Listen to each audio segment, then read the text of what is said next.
ജനവിധി അറിയാൻ ഇനി 4 നാൾ മാത്രമാണ് ബാക്കിയുള്ളത്. പുറത്തുവന്ന എക്സിറ്റ് പോൾ സർവേ ഫലങ്ങളെല്ലാം അനുകൂലമായതിന്റെ ആത്മവിശ്വാസത്തിലാണ് UDF ക്യാമ്പ്.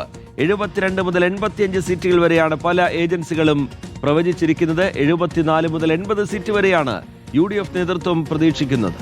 മുസ്ലിം ക്രൈസ്തവ വോട്ടുകൾ UDFന് അനുകൂലമായി ഏകോപിപ്പിക്കപ്പെട്ടതായും നേതൃത്വം അവകാശപ്പെടുന്നുണ്ട്. ഭരണ തുടർച്ച ഒരു സർവേയും പ്രവചിക്കുന്നില്ലെങ്കിലും ശക്തമായ മത്സരം നടന്നതിന്റെ പ്രതീതി സർവേകളിൽ ഉണ്ടെന്നാണ് LDF ക്യാമ്പിന്റെ വിലയിരുത്തൽ.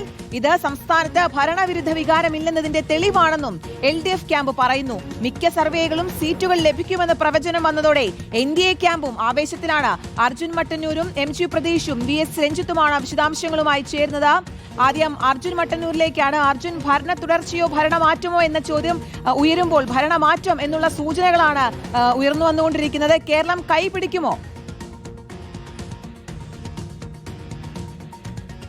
Good morning Rijith and Keerthana. അതായത് വോട്ടെടുപ്പിന് തൊട്ട് പിന്നാലെ തുടങ്ങിയ ആത്മവിശ്വാസം കൂടുതൽ ശക്തമായിരിക്കുകയാണ് UDF ക്യാമ്പുകളിൽ. പ്രത്യേകിച്ച് ഭരണമാറ്റം ഉണ്ടാകുമെന്ന എല്ലാ സർവേകളും ഒരുപോലെ പ്രവചിക്കുന്നു എന്നതാണ് ഏറ്റവും പ്രധാനപ്പെട്ട കാര്യം. 70 മുതൽ 90 സീറ്റുകൾ വരെ ലഭിക്കാൻ കഴിയുമെന്നതാണ് വിവിധ സർവേകളുടെ ഫലം. പ്രത്യേകിച്ച് ആക്സിസ് മൈ ഇന്ത്യ സർവേ പ്രകാരം 90 സീറ്റുകൾ വരെ ലഭിക്കാം എന്ന ഫലമാണ് പുറത്തു വരുന്നത്. നേരത്തെ തന്നെ ന്യൂനപക്ഷ ധ്രുവീകരണം ഉണ്ടായിട്ടുണ്ട് എന്ന് UDF കണക്ക് കൂട്ടിയിരുന്നു. പക്ഷേ മുസ്ലിം ന്യൂനപക്ഷങ്ങൾ മാത്രമല്ല ക്രിസ്ത്യൻ ന്യൂനപക്ഷവും ഒപ്പം നിന്നു എന്ന ചില സൂചനകളാണ് ഈ എക്സിറ്റ് പോളിലൂടെ പുറത്തു വരുന്നത്. അത് വലിയ ആത്മവിശ്വാസം ഉണ്ടാക്കുന്നുണ്ട്. നേരത്തെ പ്രഖ്യാപിച്ചതുപോലെ 100 സീറ്റിന് മുകളിലേക്ക് എത്താൻ കഴിയും എന്ന ഒരു എക്സിറ്റ് പോളും പ്രവചിക്കുന്നില്ല. പക്ഷേ 90 സീറ്റുകൾ വരെ പ്രവചിക്കുന്നുണ്ട്. കഴിഞ്ഞ തവണ 2021 ഇത്തരത്തിൽ എക്സിറ്റ് പോൾ പ്രവചിച്ചതിനേക്കാൾ കൂടുതൽ സീറ്റുകൾ നേടിയാണ് LDF അധികാരത്തിലെത്തിയത്. ഇതും UDFന് വലിയ ആത്മവിശ്വാസം ഉണ്ടാക്കുന്നുണ്ട്. എന്തായാലും നേരത്തെ മുതൽ തുടങ്ങിയ മുഖ്യമന്ത്രി ചർച്ചകളടക്കം കൂടുതൽ സജീവമാവുകയാണ്. മാത്രവുമല്ല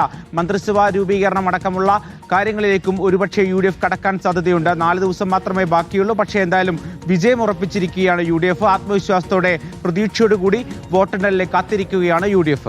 ചെറിയ അർജുൻ മട്ടന്നൂർ വിശദാംശങ്ങൾ പങ്കുവെക്കുകയായിരുന്നു. UDF ക്യാമ്പിന്റെ പ്രതീക്ഷകൾ പങ്കുവെക്കുകയായിരുന്നു.